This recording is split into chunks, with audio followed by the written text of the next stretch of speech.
My name is Ian Ross, Solicitor and Legal Advisor to Telford Wrekin Council's Planning Committee. My initial task for today's committee is to clarify and confirm which Planning Committee members are in attendance, working alphabetically. Councillor Dugmore. Present. Councillor Fletcher. Present.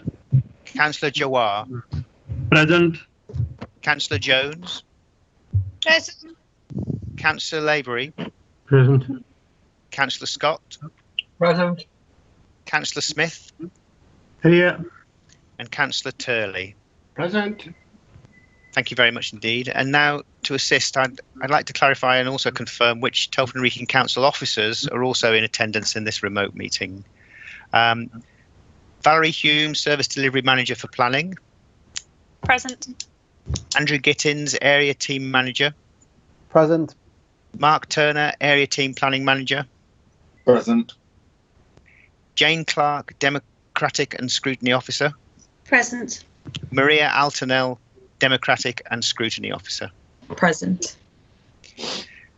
Now I'd like to hand over to Councillor Charles Smith, the Chair of Planning Committee, to formally open the meeting and welcome everybody to the meeting. Well, thank you, Ian. Welcome to Telford Wrekin Council Planning Committee. Due to the current COVID-19 regulations, today's meeting is held remotely and is available for the public to listen to via a stream on the agenda page of our website or via the Council's YouTube channel. This ensures that all those involved or interested in the planning applications can hear how the decisions are made. Only those people who have been notified prior to the meeting are able to speak and will be dialed into the meeting via telephone for the application on which they would like to speak. Members and other participants should only speak when invited to do so. So, if possible, will everyone ensure that their microphones are on mute while they are not addressing the committee? Anyone disrupting the proceedings will have their microphone muted or be removed from the meeting. Also, could some people who've got mobile phones put them on silent, because that can interrupt the meeting. Let's hope we have a good meeting. Thank you.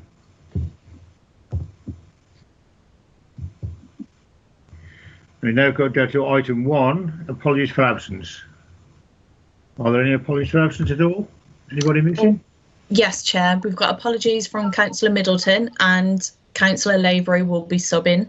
And we've got apologies from Councillor Jackie Loveridge as well. Thank you. So we're one short. Yeah. Thank you. Declarations of interest. Has anybody got any interest in the agenda? Yes, Chair. Who's that? Oh, yes, Peter Scott. Yeah, it's not so much a declaration of interest as such, but on application 2020-0116, the first one, I did receive an email from the applicant a while back asking me to help him get in touch with his parish council.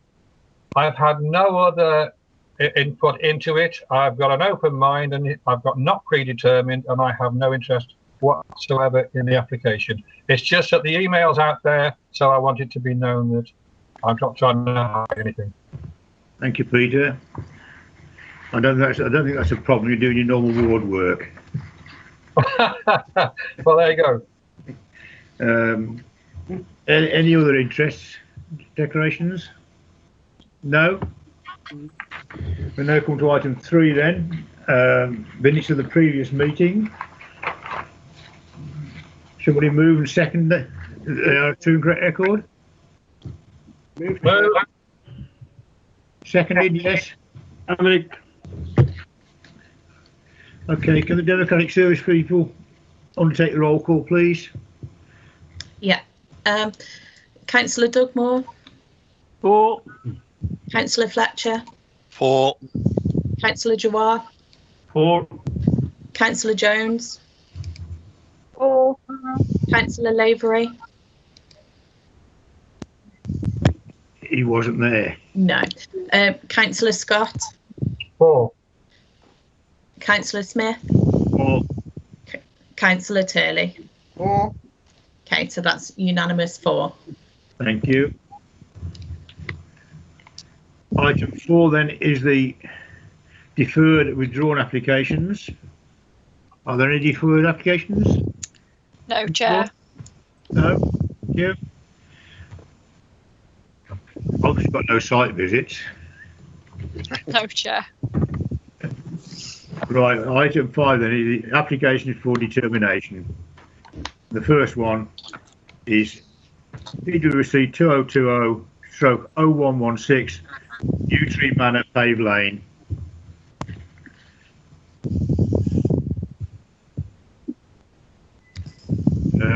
Which officer is going to introduce this? Start with them. We'll get the. That will be myself, Chair. Do we need to call in the public? Yes, I'm just starting that now. Chair, Ian Ross speaking. Yeah. Can I just confirm, because I didn't hear Councillor Lavery's voice when we tried to contact him just a moment ago. Can I just confirm that Councillor Lavery is still in the meeting? Councillor Lavery is. Yes, excellent. Yes. Thank you. Okay, I'm dialing in Mr. David Griffin now.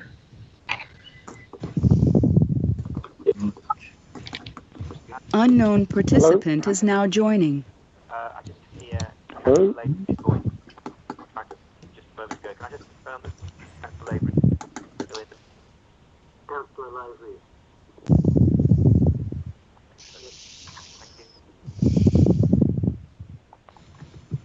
I'm dialing Griffin now.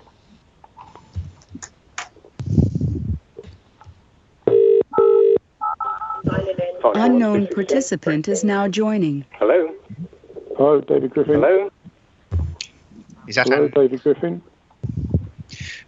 just to confirm, Chair? I think my understanding is that we have on the phone Mr. David Griffin and Councillor Andrew Eade. That's right, yep. Thank you very much for that. We're getting Mr. Emma Williams at this stage. Yeah, she's just dialing in now. And then I'm dialing in Mr. Will Askin now. Hello. Unknown participant is now joining. That sounded like Emma Williams, Chair. It was Emma Williams, yes, by the sound of it. Thank you. And then Mr. Askin.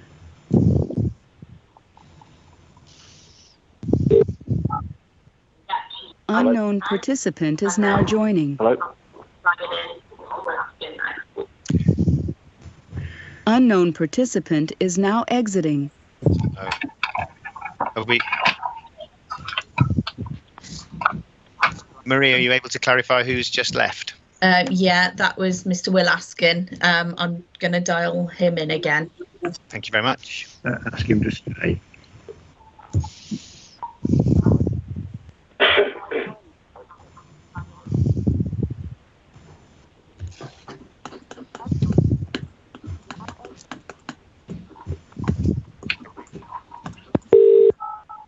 Hello? Unknown participant is now joining.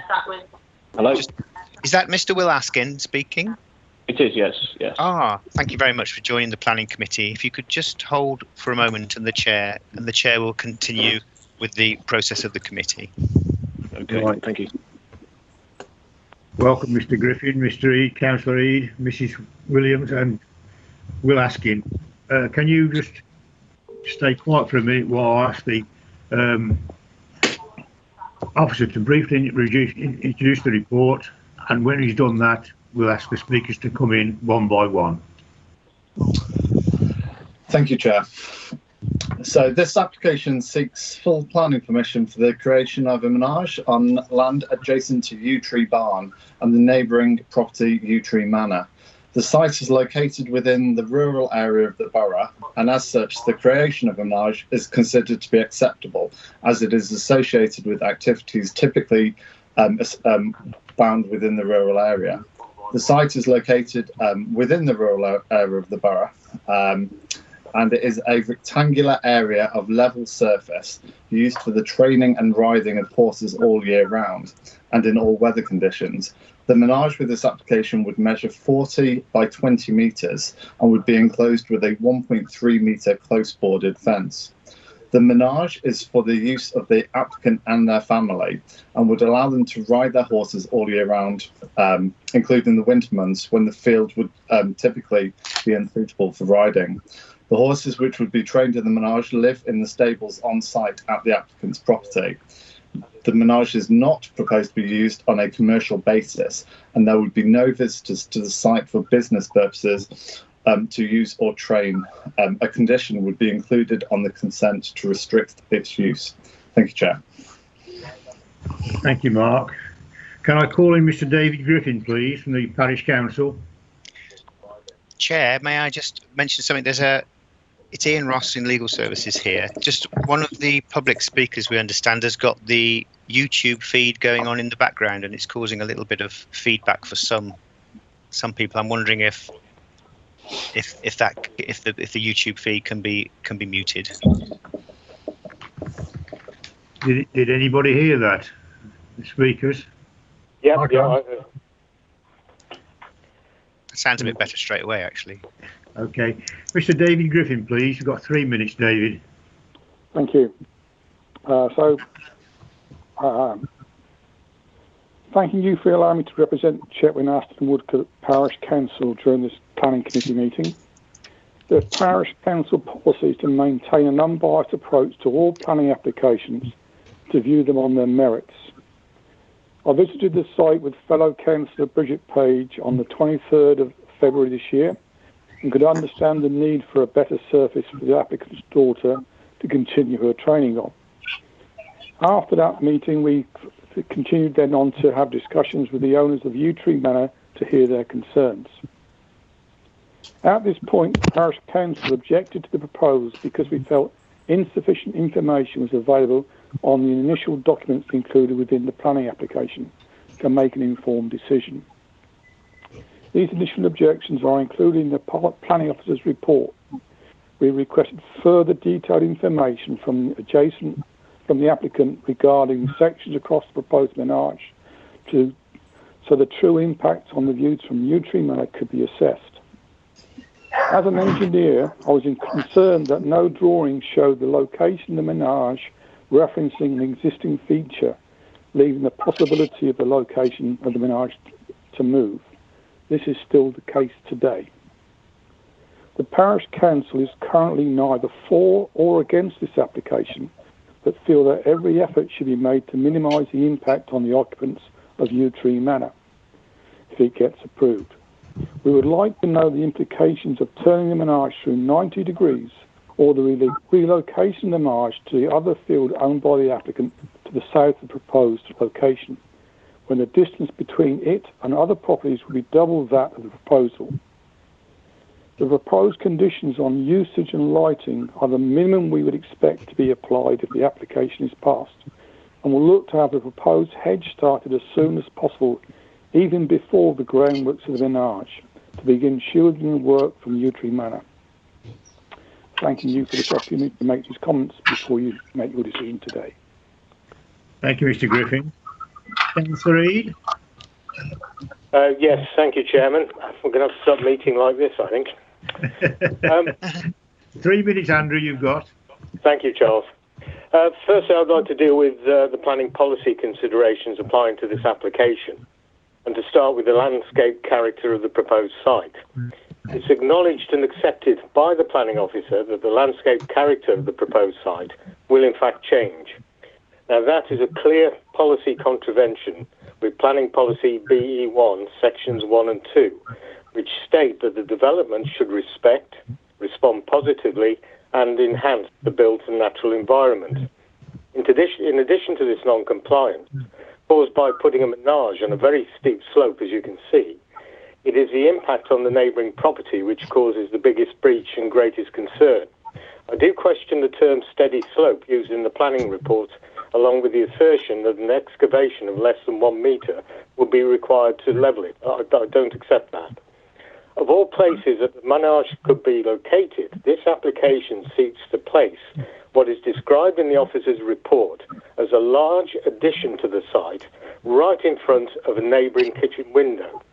Policy B1 paragraph 11 clearly states, and I quote, there should be no significant adverse impact on nearby properties by noise, dust, odour or light pollution. I've personally operated a menage, and I can absolutely confirm to members that all of those issues will impact on the dwelling adjacent to it. It is all the more bemusing when the applicant has a flat field within his ownership, which is located a much further distance away from neighbouring properties and would happily accommodate such a menage.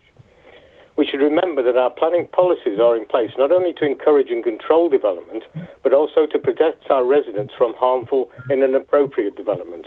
In this instance, policy B1 is breached in 3 separate sections, and the application does not comply with planning policy. If members have any doubt over the location of the menage, I would urge a site visit to see the impact on the neighbouring property firsthand. I'd now quickly like to turn to the conditions currently specified on the report, with particular regard to vehicular access on and off the site from Pave Lane. As you can see, Chairman, the Highways Officer has commented due to the lack of regulation visibility display on and off a fast road on a severe bend. To ensure that no additional traffic, including towing horse boxes, occurs, I would like to request that the condition stating no business use is changed to reflect personal use only. Further, that the planting scheme conditions the use of native species of hedgerow plants, etc., to avoid the use of conifers or some other such screening. Finally, Chairman, I would urge members to refuse this application. As I've already said, it simply does not comply with Built Environment Policy B1. Thank you very much, John. Thank you, Andrew. Mrs. Emma Williams, please. Thank you. When we purchased our family home in 2017, we knew that the applicant was renovating the other half of our barn to create an additional dwelling. Despite the changes made to his planning application, which included the garage and stables moving closer to our home, we did not object as we did not wish to harm neighbourly relations. Since then, the applicant has chosen to segment his land into 3 land registry titles and submitted other commercial planning applications which have recently been withdrawn at very short notice. We have a number of concerns as follows. The construction and ongoing maintenance costs of a manege are not insignificant, and we therefore believe there's a high probability that the applicant will use the manege for commercial or gift-in-kind purposes either at the outset or in the future. The officer proposes to include a condition to restrict the land and site from being used for business purposes. However, concerns remain as to how this will be monitored and controlled, unless the condition is to restrict the land and manege to personal use only. The yew tree barn drive entrance is highly dangerous, and the applicant has even commented on how his family have had a series of near misses. Due to the lack of an adequate and statutory visibility display on a dangerous bend, the council's highway officer has commented that the access should not be used for commercial purposes. Another major concern is the impact on our amenity. Despite the availability of a more suitable and flat location in an adjoining field where the manege would be more than twice the distance from the nearest property, which also enjoys established screening, as shown in the submission, the applicant wishes to site a manege right outside our kitchen windows. Officers consider that the usage would not harm neighbouring amenity, as it would not be significantly different to how the site is used at present, but this simply isn't true. The current use is divided between 2 fields on a rotating basis, so use would at least double. Plus, the applicant also refers to now 5 horses, but we've only ever seen 1 pony being ridden in the field. This proposed additional activity would have a significant adverse impact on our privacy and the well-being of our young family due to considerable and additional noise disturbance. A condition is proposed regarding the timing of hedge planting. However, proposed whips would take a number of years to establish to provide any visible or noise screening. We have no issues with the applicant riding a pony in the field behind our home. However, the creation of a manege in the proposed location seems excessive and unnecessary. Despite the planning officer's proposed conditions, including not allowing any lighting, we fear that these will not mitigate all of our concerns and, as in the past, the applicant will not necessarily follow the spirit of any guidelines. For example, the applicant previously demolished his half of the historic barn despite planning being granted in order to preserve the building. He felled trees that were highlighted to be retained in the landscape plan condition 7 and had to seek retrospective planning for the garage as this was built 10% higher than he was given permission for. We really do not believe that this application complies with policy BE1, which will considerably impact our family home and well-being. We really do ask the planning councillors to help by turning down this application and seeing if the manege can be located elsewhere in the applicant's considerable grounds. Thank you, Mrs. Williams. No call on Mr. Will Askins, the applicant.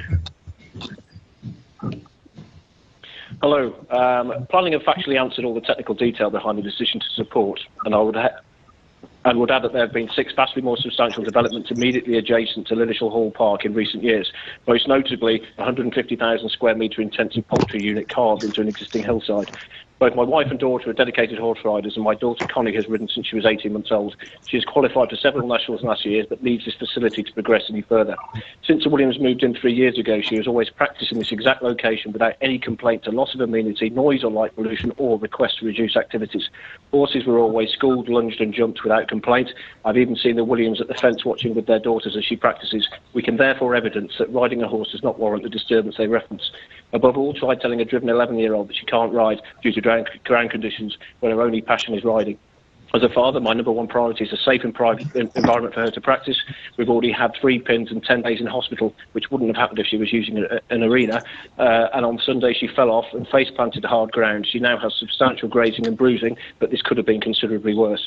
The only alternative to travel with horse and trailer to the nearest rentable facility, which adds 2 hours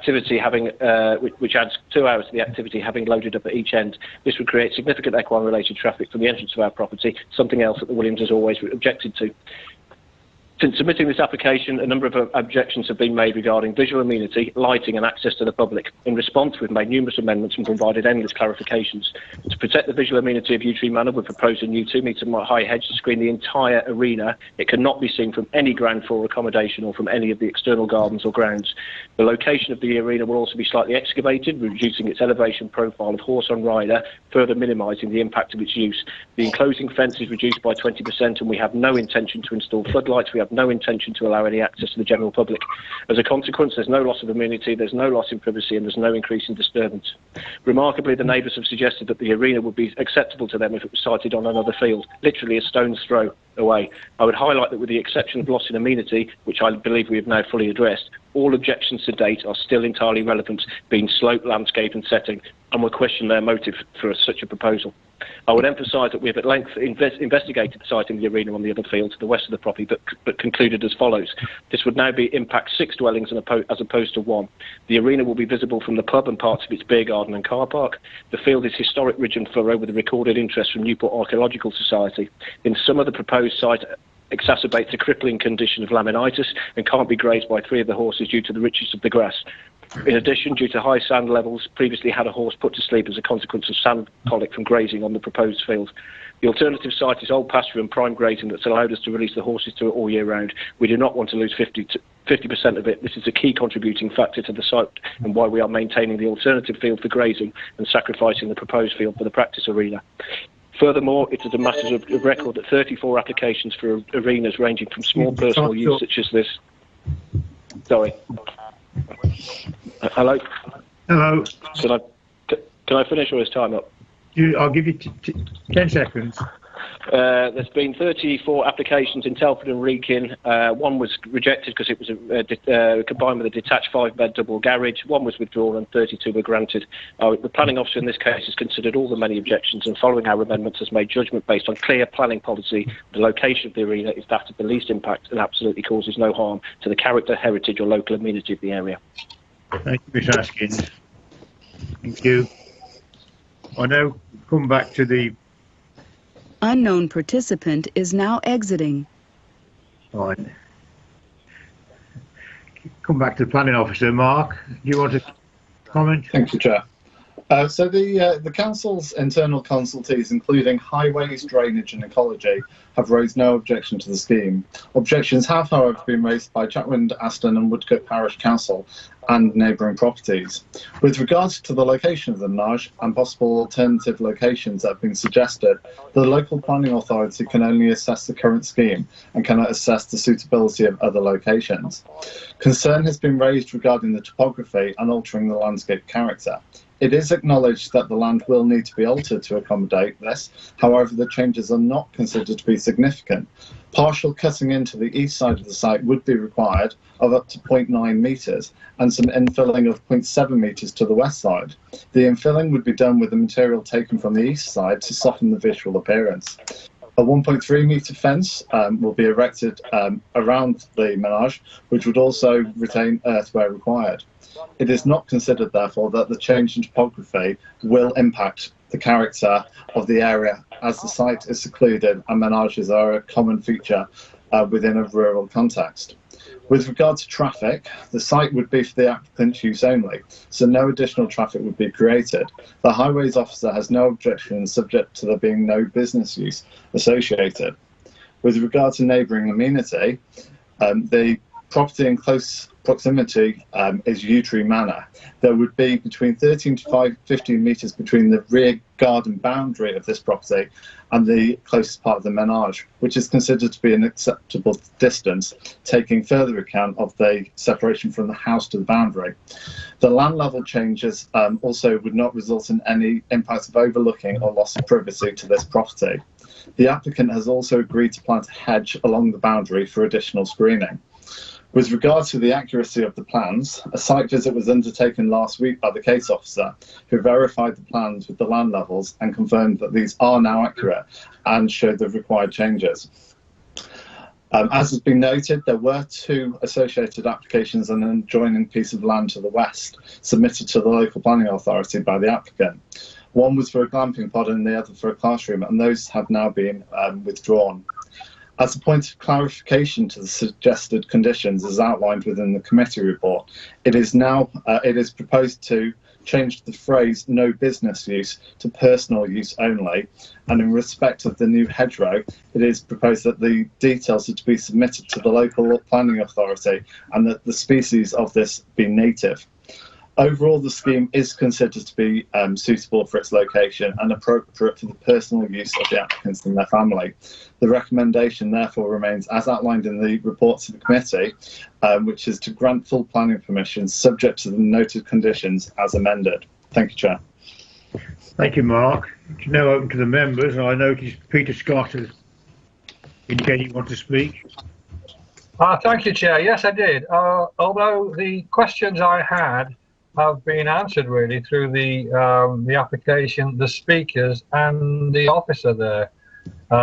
So I'm feeling a lot more comfortable about this application in the sense that, well, first of all, I would say that I had to find out what a menage was. I wasn't sure what one was when I first saw it all, but anyway. I see that there's very little change, in fact, from the current use to the menage in terms of what it is. I'm very pleased that there's no business use, because that would have been an issue. I'm even more pleased that there's no lighting to go on there, and that could be conditioned. And it's very good to hear that it will now be changed to personal use only. So that really, for me, irons out all the issues. The other site, which I have had a look at as well, I think that would create more problems than this particular site. So, and there's horses there already. When I went up, I could see 3. I don't think there's any problems now with this particular application. It's in a rural setting. I would hope the hedge, when it goes in, there could be some more established trees put in. That would be useful. But really, I see no reason to refuse this now, and I think I could happily support the officer's recommendation. Thank you. Thank you, Peter. Any other one want to speak? Councillor Dunmore, you're moving. Yeah. Thank you, Chair. Yeah, so, I'm really pleased that a lot of the concerns have been addressed. I'm still not sure about the slope, because we don't normally get mentioned in reports that it's less than a metre. I mean, if it's less than a metre, that appears flat to me, but sort of it's very, very difficult to measure it. I wondered whether or not the consideration of rotating it by 90 degrees, which one of the speakers said had been seriously considered, and whether or not that would make it better comply with BE1. I mean, due to lockdown and working, I've not been able to go and have a look at it. So, I'd favour going and have a look at it, but I don't suppose that's feasible in the current circumstances. But I'm quite happy to support it if anybody else will. So I just wanted to know whether or not this rotation had been actually considered. Thank you. In respect of, so if it's not been explored at significant length. If the menage itself were to be rotated 90 degrees and factoring in the existing topography of the land, if that was kind of going out for a further length, then it could be that the actual land level difference was greater than that which is currently proposed, which would then kind of require great additional cutting in. But we haven't kind of got the topographical plans to kind of illustrate that point, just because that wasn't submitted as part of this application. Thank you, Mark. Councillor Fletcher, you've indicated. Take yourself off mute. Yeah, yes, Chairman. I have indicated. Having been on planning committee for a number of years, I remember we had a previous application to deal with a menage, and we felt that it was best to go and have a good look at the site and see where it was situated. So I would support the request from Councillor Dugmore that we actually do go and have a look at it somehow. The other thing is that having seen menages in action, there is a considerable amount of noise and disturbance created by them. So I think that the condition BE1 is not been satisfied, and I don't think I can support this application. Thank you, Chairman.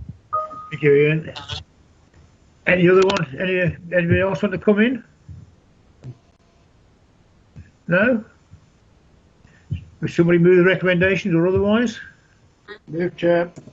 Councillor Church, move the recommendations. Is there a seconder to that? Amric Gower. Amric will do that. So can I ask the Democratic Services to conduct the vote, please? Yes, Chair. Councillor Dugmore. Against. Councillor Fletcher. Against. You, Maria. Jawar. Councillor Jawar. For. Councillor Jones. For. Councillor Lavery. For. Councillor Scott. Councillor Scott.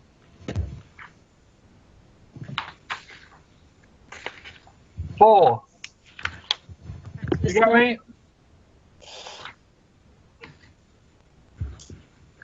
Councillor Smith. For. Councillor Turley. For. Okay, so that's 6 for and 2 against. That application is allowed. Thank you. Subject, of course, to conditions. Okay. Can we move on then? Unknown participant is now exiting. Unknown participant is now exiting. Unknown participant is now exiting. Can I quickly hold there or so I go and get another battery charger? This one doesn't seem to be working. How long is it going to take you? 2 seconds. Okay, carry on. We can hang on for a minute or two.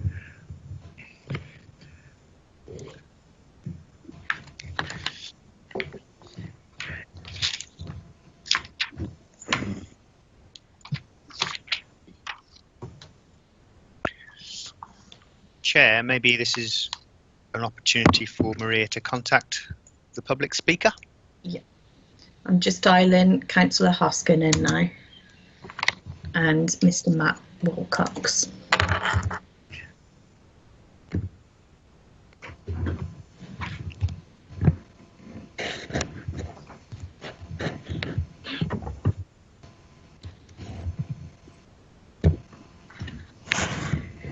I'm back. Everything seems okay now. Thanks, Janice. Unknown participant is now joining. Hello? Unknown participant is now Welcome to joining. the EE voicemail. I'm sorry, but the person you've called is not available. Please leave your message after the tone. After you've finished your Unknown message, just hang up. participant is now Or to hear exiting. more options, please press 1. That needs to be. Unknown participant is now exiting. Okay. We'll try that one again, shall we? Yes, please.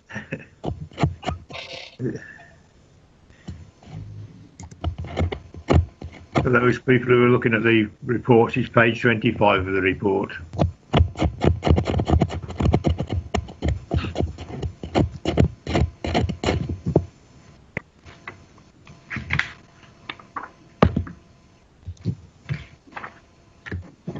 Okay, we're trying to dial in Councillor Hoskin.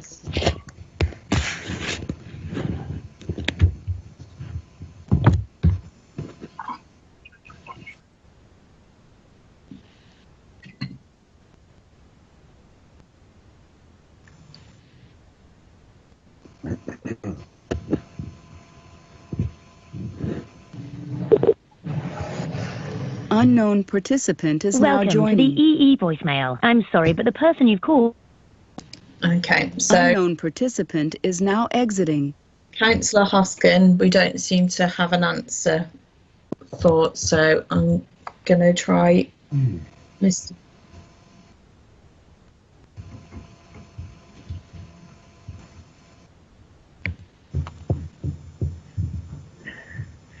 It is Miles' siesta time.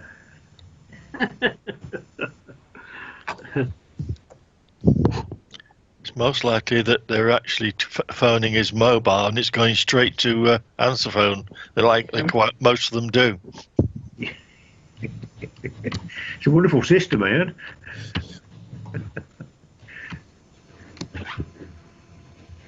You get accused of answering your phone.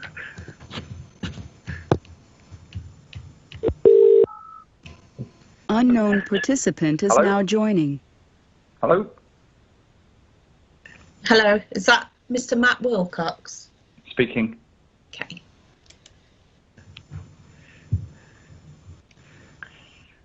Hello? Can you hear me? Can everybody hear Matt Wilcox? Hello? Good afternoon. I can hear him. Good afternoon. Yeah. Okay. Hello. I'm going to try Councillor Hoskin again. He's just rang me, actually. I think a little bit confused. So I think he's trying to get through.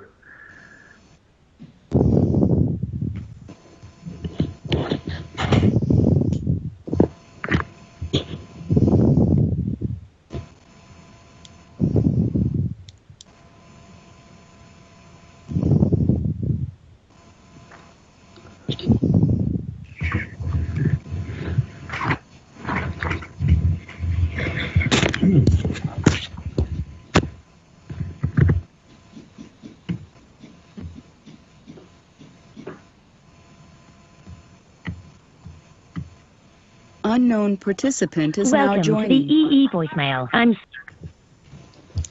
Unknown participant is now exiting.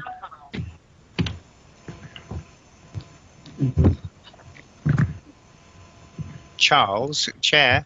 Yes. It's Ian Ross speaking. I'm just wondering whether if Maria could keep trying. We have a choice. We can move on to the next item, but we actually, bearing in mind we already have Mr. Wilcox on the phone, or we could let the planning officer introduce the report and see whether in the meantime Maria can get hold of Miles through Councillor Hoskin through some alternative means. Why don't we do the other one? Why don't we do the Dairy Crest one while we're Mr. Wilcox is hanging on, waiting for us, and it's unfair to the. Alright. I will know what we could do, but it could be a long one. It's we're getting there slowly. It's but Miles ought to be aware of this. He's been a councillor, knows that planning meetings don't run to time. They run as and when we can do them. I'm just going to try a landline number for him, if you bear with me. Okay, if you do that.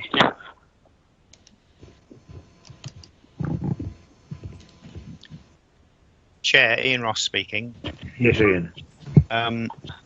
If it may be that Mr. Wilcox is amenable to being contacted later, but we'll just see how the land lies. Unknown participant is now joining. Good afternoon.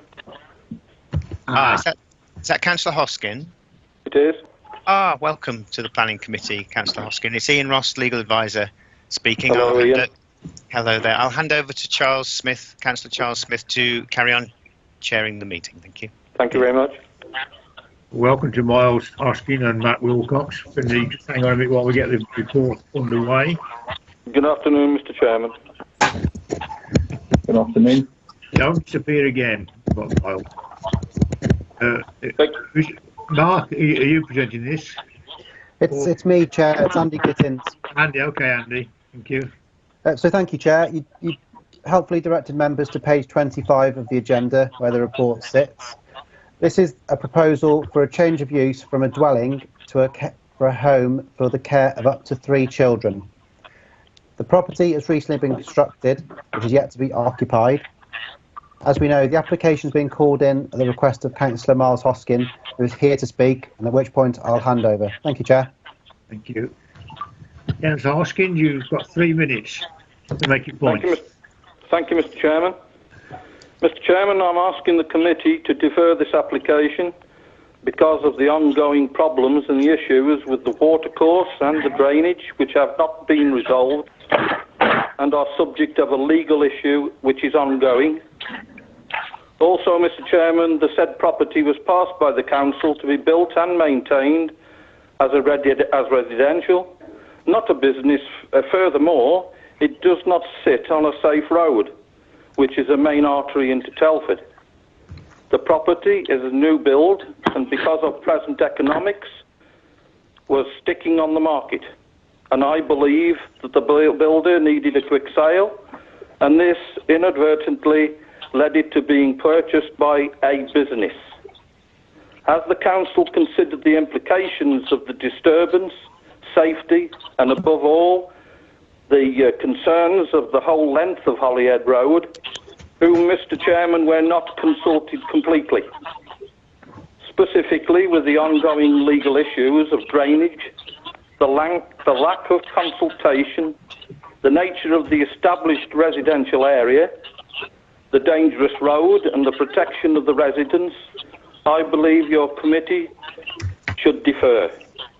Please note, Mr. Chairman and committee, that the directors of the Children's Home business have not, in my opinion, seen the house in situ, and that the house sits in a well-established residential area opposite a key National Trust property on a major highway, and the duty of care to the residents of the area should be paramount.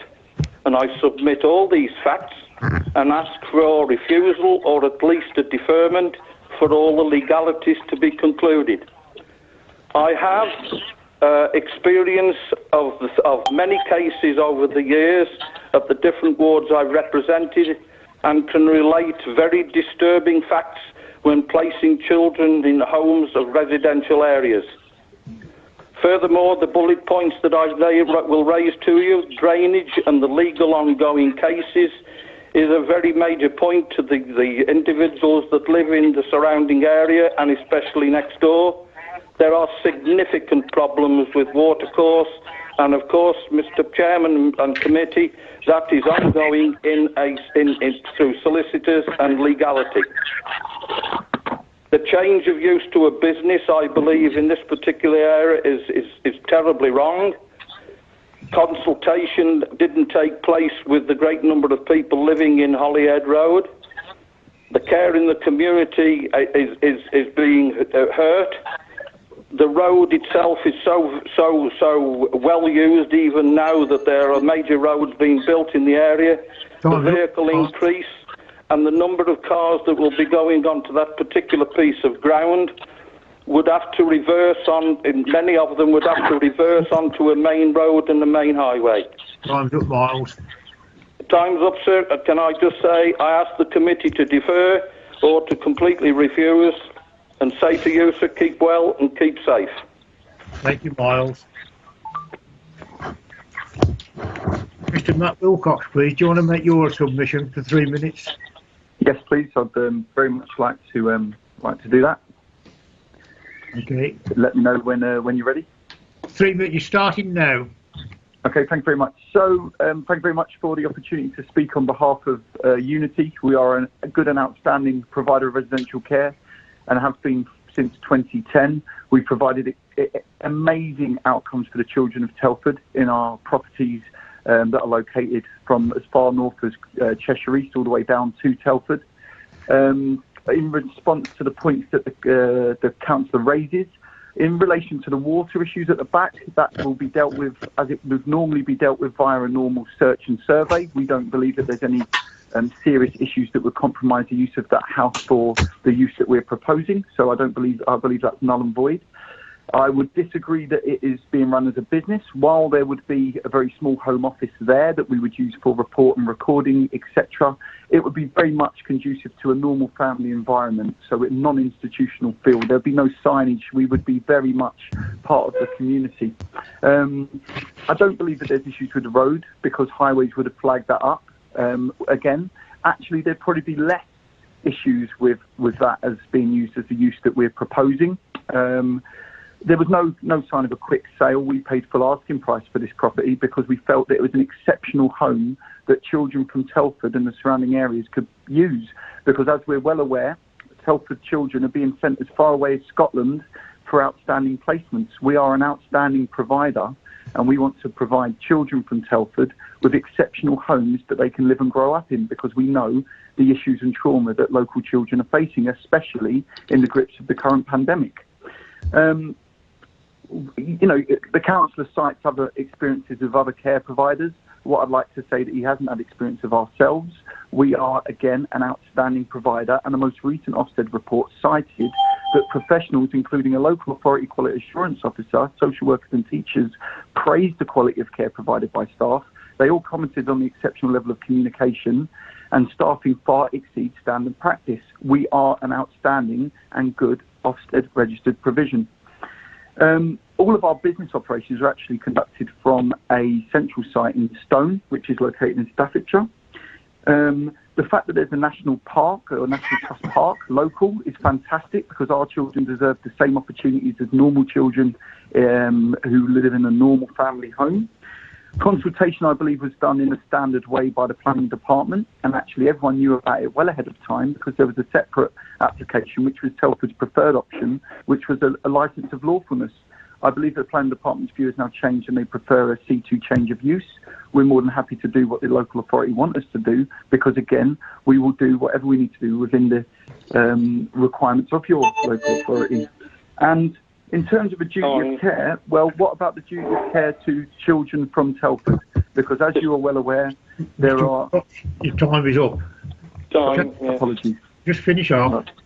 The point I was just making is that every child in Telford, no matter what their circumstances, no matter the abuse, neglect, trauma, whatever they've experienced, deserve the same opportunities as every other child in the community.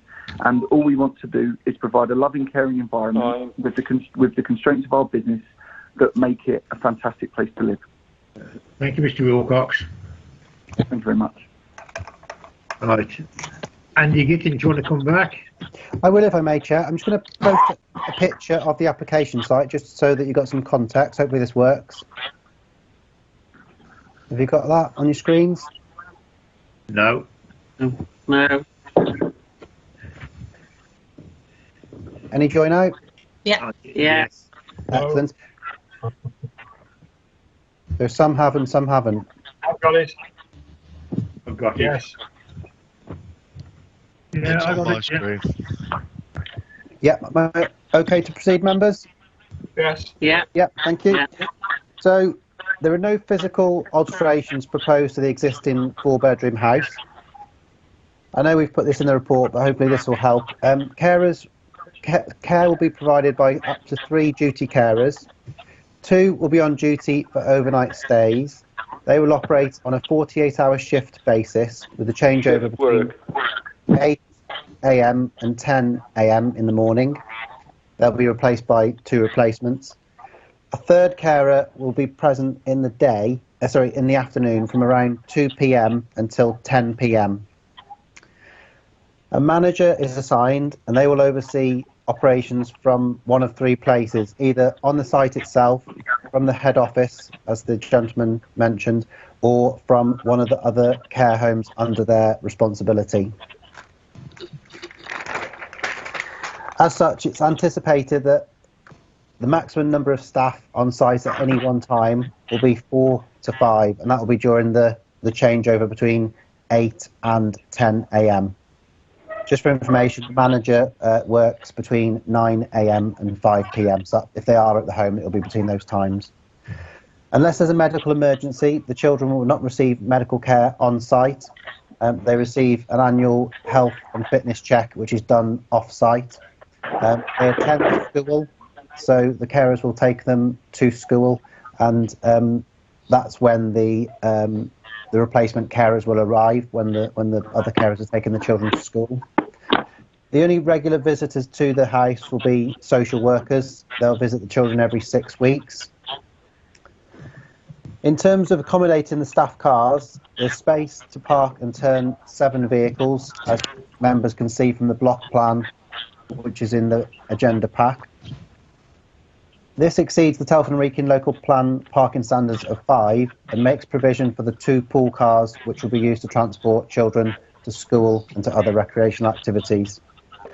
Accordingly, based on the number of children and staff, the controlled shift patterns, which will be done so through condition, the level of parking and turning provision, it's not anticipated that the use will result in an unacceptable impact on residential amenity or highway safety, and officer recommendation is for approval. Thank you, Chair. Thanks, Andy. Open to the members now, and I've got Janice Jones down to speak.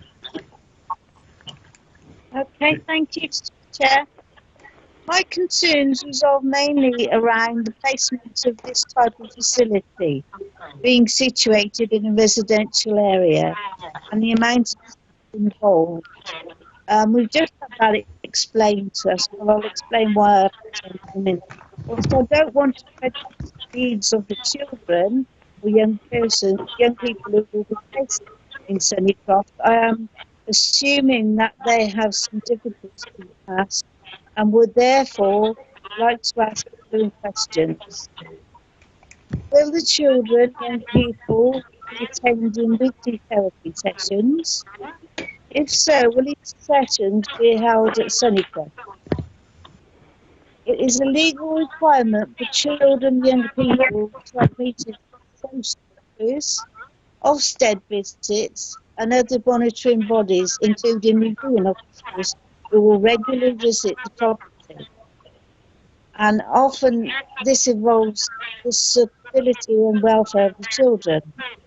Last but not least, the amount of family contact, which can vary from case to case.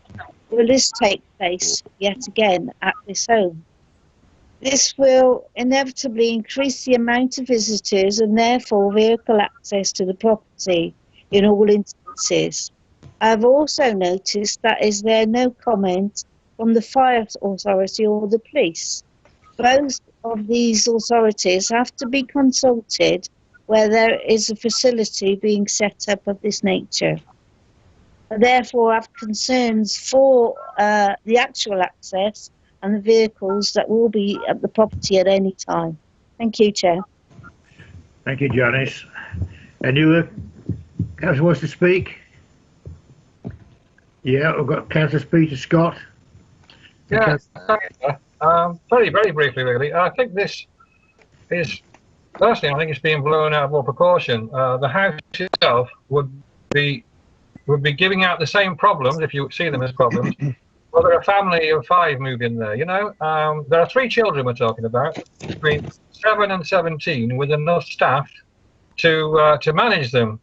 I feel the fact that there's a National Trust property over the road is actually irrelevant to this.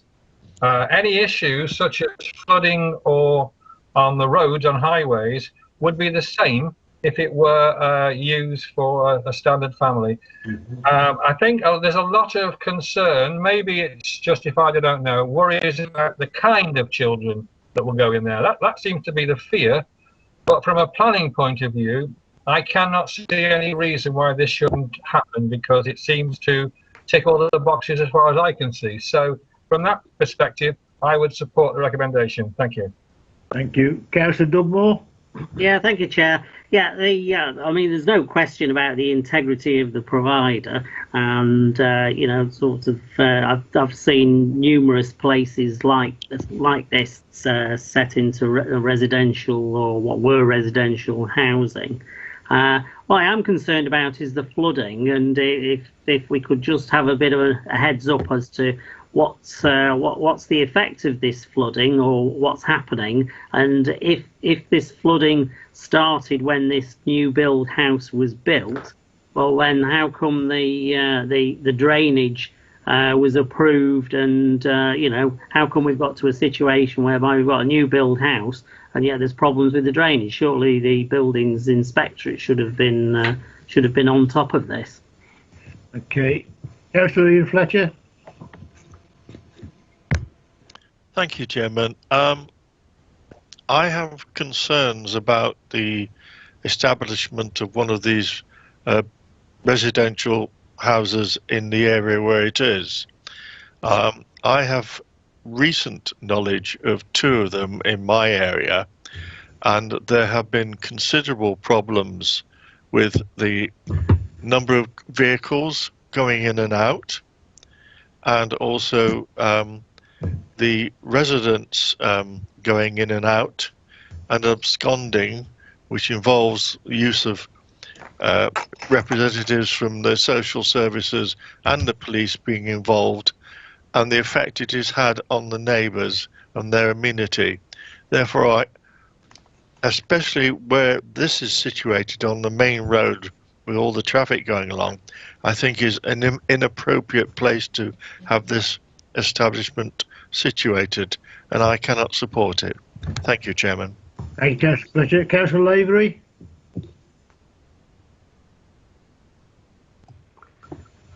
Like Councillor Scott, I think the problems associated with the house would be no different to a residential dwelling or a home as it is. So I don't think those points carry any validity. What I would say is that I think from the point of view of an Ofsted fully approved organisation running a home and providing amenities to the community is an asset for Telford, and I would be in full support of it.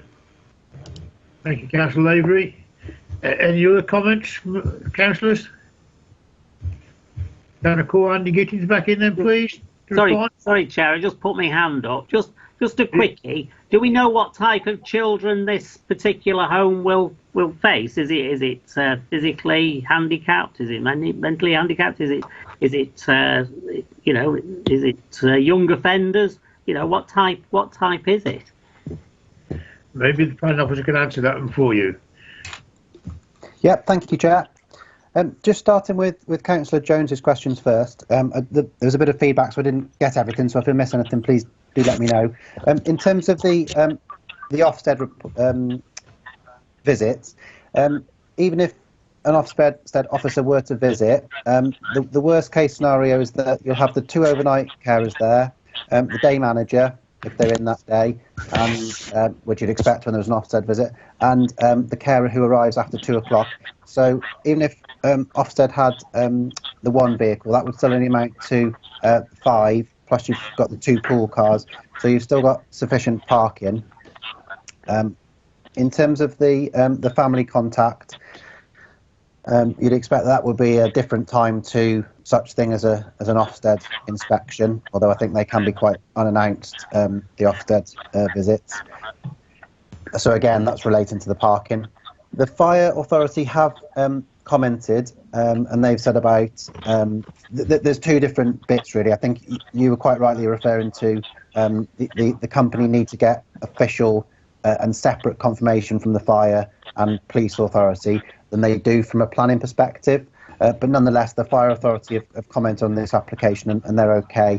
The police department haven't, but they do view the weekly list of applications, and they're free to comment on any application, and they haven't chosen to do so. I appreciate that doesn't equate to them having no objection or supporting the scheme, but they just they haven't commented.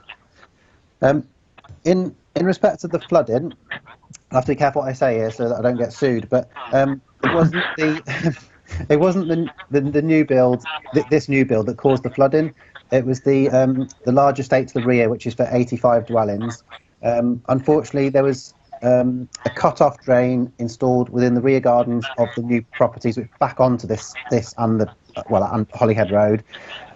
It wasn't positively connected into a land drain, so and that was because of the invert levels. But what's happened is that there's a sewer or a drain in the drive of 201 Holyhead Road, and that connection has now been made. And the developers also put soakaways within this garden and the neighbouring garden as well. But as I think it was, as Peter Scott said, whether this was used for a C3 dwelling or its proposed use as a C2 institution, the drainage would have to be resolved anyway. So it's not as a consequence of this property being built. And then I think Councillor Fletcher mentioned about the number of vehicles. That's why in this case we're content that the provision of 7 parking spaces and turn-in, which is as important, is sufficient. In terms of absconding and the type of children residing, as you know, planning permission can't control who resides in a property, and I don't know the stats whether there's a higher rate of absconsion from these properties than a typical C3 residential dwelling, but that's something that planning can't control, I'm afraid. Thank you, Andrew. Councillor Lavery, did you want to come back? No, I've said what I needed to say. Thank you. Sorry, Councillor Fletcher. Yes, Chairman. No further comments from myself. Thank you. I wanted to show that people want to speak. It's gone now. Any other councillors wanted to say anything? Councillor Jones, I'd just like to come back on one point. Okay, Janice.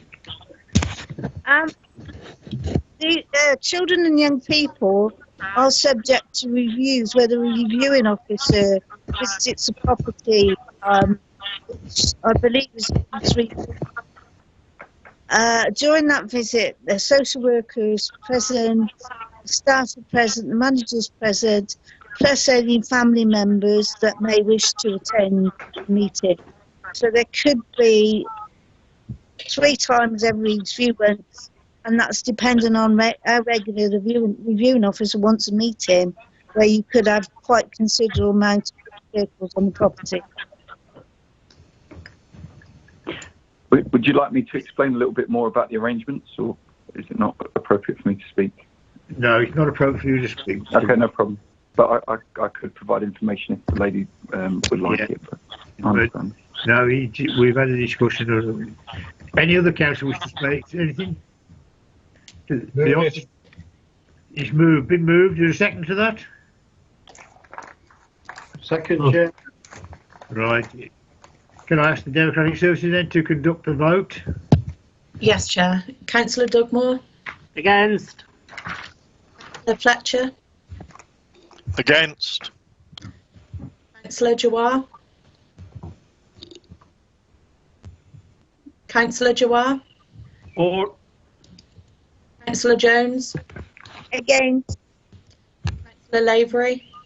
For. Councillor Scott? For. Councillor Smith? For. Councillor Turley? For. Okay, that's 5 for and 3 against. That application is allowed then. Thank you.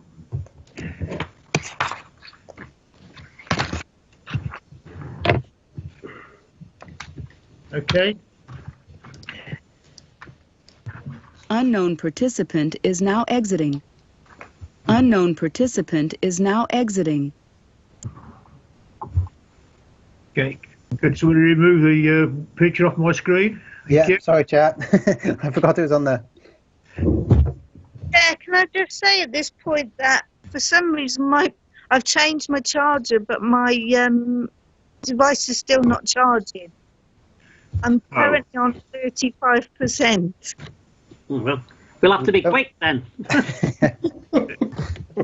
I think we should move on to the next one and get it through pretty quickly then. It's on page 39 and it's TWC 2020/0218 and it's the dairy crash site at Crudgington. And we have one speaker for this one, the applicant. Okay, I'm just dialing him in now, Chair. Thank you.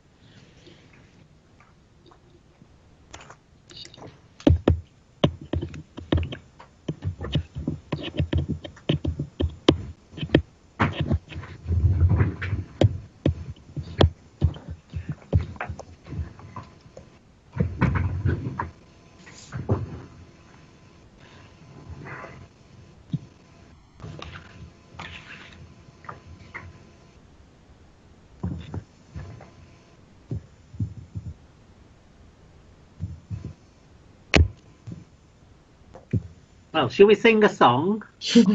No. I know we need the Unknown participant is now joining. The person you are calling is unable to take your call. Unknown participant is now exiting. Oh. Try again.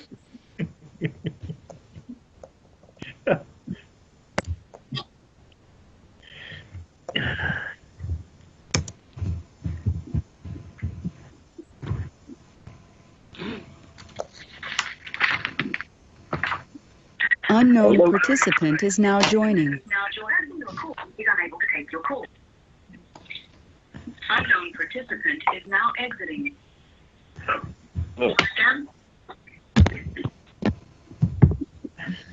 Unknown participant is now exiting. Oh. Chair, he was in the call then, but I think he was listening to the YouTube feed at the same time and there was a bit of a overlap. Right.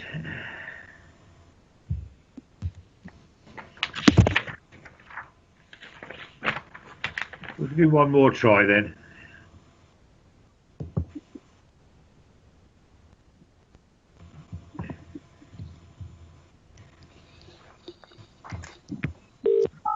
Unknown participant is now joining. Listening to the YouTube feed at the same time and there was a bit of a overlap. Hello, Mr. Sheldon? Yes? Are you there? Can you hear us? I can, yeah. Can you hear me okay? Yeah. Do one more try. Right. Ian Ross. Can everybody hear me? Yeah. Ian Ross, Chair. May I mention something to Mr. Sheldon? Yes. I think Mr. Sheldon, you might have your YouTube feed on at the same time, and that's causing a bit of feedback to listeners. So Okay. I wonder if you could perhaps turn that off, if that's okay, or do sure. something about it. Thank you very much. Yeah, no problem. Okay, can you hear me now? Yes. Back to you, Chair. Well, thank you for that. Which officer is going to represent this report? That's Andy Gittins, me again, Chair. Right, Andy. Ready to go? Yeah, ready to go. Excellent. So, as Chair said, this is on page 39 of your agenda, members. The location plan is on page 47 for reference, which is at the end of the report. It's a full application for 7 dwellings, which are in addition to the 111 dwellings permitted under the 2015 outline and the 2018 reserve matters applications. This particular piece of the site was previously intended to accommodate 16 commercial workshops. However, the developer has acquired a separate parcel of land to the south, and a separate application, which is being supported by officers, has been submitted to relocate these workshops. Officers are content with the density and designs of these properties, which have already been considered a part of the earlier reserve matters. Technical details relating to drainage, ecology and trees are subject to pre-commencement conditions on the outline. In terms of contributions, the developer has offered 2 affordable units, that's 25% policy compliant. I should mention there is another application for 1 extra dwelling, so the 25% is of this 7 and that 1. That application doesn't have to come to committee. As well as additional contributions towards primary and secondary education amounting to 80,000. These will be secured by what's called a deed of variation to the original section 106. The officer recommendation is outlined in the written committee update which was circulated yesterday, upon which officers are seeking members' approval. Thank you, Chair. Thank you. Mr. Sheldon, are you there? Please, you can make your submission, please. You've got 3 minutes. Thank you very much indeed for the opportunity to speak this afternoon. I think this will be the shortest speech I've ever made, actually, because I don't have an awful lot to say. Really just wanted to support the recommendation by the planning officers, and just on top of that, note that there haven't been any objections to the scheme that was submitted, and in fact the application has been supported by the parish council. So once again, really just reiterating the support of the planning officer's recommendation, and hope that you can vote to approve our scheme this afternoon. That's it from me. Thank you very much. Thank you, Mr. Sheldon. Andy, you didn't want to come back, did you? I don't, thanks, Chair, no. Right, so open to the committee then. I've got no speakers notified on this one. Not much to say about it. Really move it, Chair. Second. Unknown participant is now exiting. Can the Democratic Services do the honours, please, the roll call? Yes, Chair. Councillor Dugmore. For. Councillor Fletcher. For. Councillor Jawar. Councillor Jones. For. Councillor Lavery. For. Councillor Scott. For. Councillor Smith. For. Councillor Turley. For. Okay, so that's unanimous for. That's unanimous. That application is allowed. Thank you very much. And that brings us to the end of the meeting. And thank you for your forbearance. Thank you. Thank you.